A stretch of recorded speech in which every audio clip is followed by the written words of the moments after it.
이번 수능에서 영어 1등급이 3% 초반대가 나왔습니다. 상대평가가 아니라 절대평가인데 3%밖에 안 나왔다는 거, 이게 어떤 의미인지 감이 오시나요? 입시 전문가들조차도 역대급으로 한 번도 경험해보지 못한 상황이라고 혀를 내두르고 있습니다. 지금 이 영상을 보고 있는 분들 중에는 이미 망했다고 생각하시는 분들이 많을 거라고 생각해요. 하지만 오늘 이 영상에서는 심심한 위로가 아니라 냉정하게 여러분들한테 묻고 싶습니다. 26년도 수능 입시 결과, 이제 우리는 어디로 가야 될까요? 오늘은 그 현실과 앞으로 여러분들의 행보에 대한 전문가로서의 조언을 영상에 한번 담아봤습니다.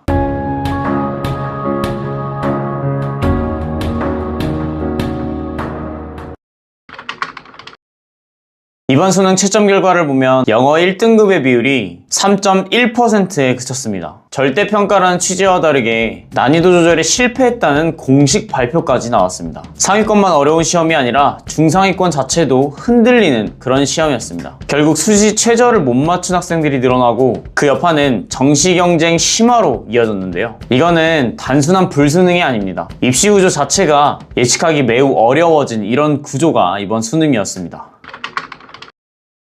특히 의대나 상위권 대학을 목표로 몇 년 이상 준비해온 학생들에게는 이번 결과는 정신적인 타격이 굉장히 클 수밖에 없습니다. 모의고사에서는 가능성이 보였는데 실전에서 완벽히 무너졌다는 피드백을 굉장히 많이 받았는데요. 노력의 시간과 결과가 일치하지 않았을 때의 그 허탈감은 정말 말로 표현이 안 될 정도라고 생각이 들고요. 실제로 수능 성적을 공개하면서 이제는 꿈을 내려놓겠다고 말하는 수험생분들의 가슴 아픈 영상도 유튜브에서 심심치 않게 찾아볼 수 있었습니다. 더 이상은 무엇이든 할 힘이 없다라는 말이 괜히 나오는 게 아니었어요. 하지만 이거 한 가지는 여러분들한테 말씀드리고 싶은데요. 이번 시험은 개인의 부족함만으로 결과가 나왔다기보다는 구조적인 변수가 상당히 큰 비중을 차지하는 그런 시험이지 않았나 생각을 합니다. 출제 과정의 문제라든지 난이도 조절에 대한 문제, 분명히 시스템적인 요소가 크게 작용했던 이번 수능이었습니다. 하지만 또 한 번 강조드리면서 우리가 정신을 차려야 되는 맥락은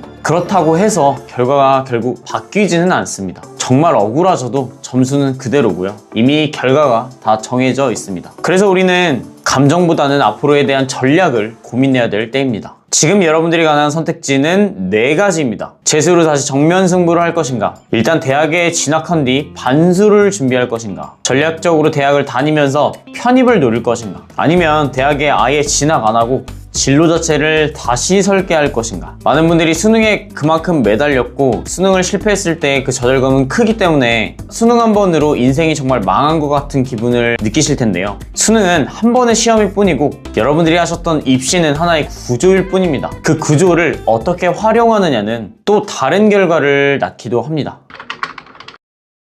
최근 편입 시장에서는 중도 탈락 증가로 인해서 편입 선발 인원이 계속해서 늘어나고 있습니다. 이제는 상위권 대학들도 상당한 인원을 편입으로 선발하고 있고요. 전적대의 성적이나 학벌 등을 크게 보지 않는 학교들이 훨씬 더 많아졌습니다.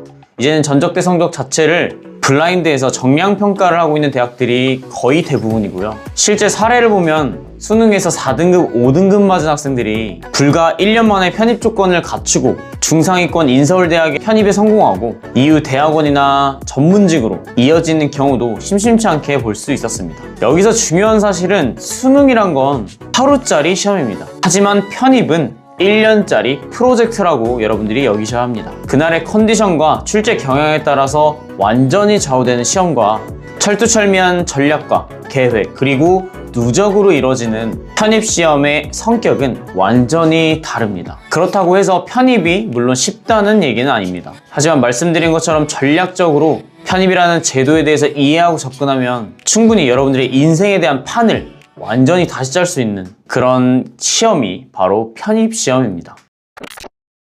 이번 결과를 두고서 스스로를 패배자라고 규정하지 마세요. 하지만 운이 나빴다라는 말로 치부하고 멈춰서도 안 됩니다. 입시는 냉정합니다. 자존감을 지키되 방향은 현실적으로 다시 잡아야 합니다. 여러분들이 재수를 하더라도 로드맵이 필요합니다. 편입을 준비하더라도 목표 대학, 필요한 과목, 현재 점수, 올려야 될 점수를 구체적으로 계산해야 합니다. 막연히 열심히 하겠다는 말로는 편입에서는 절대 통하지 않습니다. 내가 토익 점수가 필요하다면 850점에서 900점대로 진입하기 위해서는 어떤 방법으로 구체적으로 언제까지 끌어올려야 될지에 대한 계획과 행동 양식이 명확해야 합니다. 정시 가능권이라면 냉정하게 데이터 분석부터 하세요. 애매하다면 전략적으로 진학한 뒤에 편입에 대한 로드맵을 구성해보는 것도 하나의 방법입니다. 대학이라는 간판이 아니라 직업과 커리어라는 삶의 목표도 다시 한번 그 방향성을 재점검하는 것도 필요합니다. 수능, 한번 망칠 수도 있어요.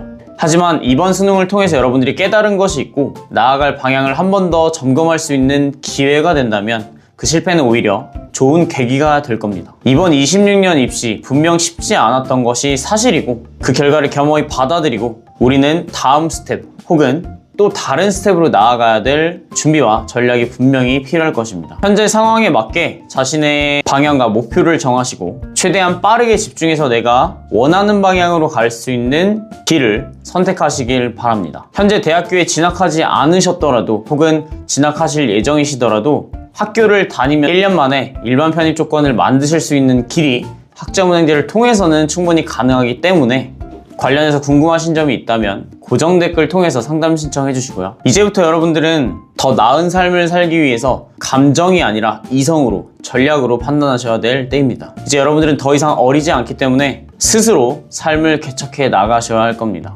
오늘 영상은 여기까지 하고요. 저는 또 다음 영상에서 뵙도록 하겠습니다. 학장코치 왕선생이었습니다. 감사합니다.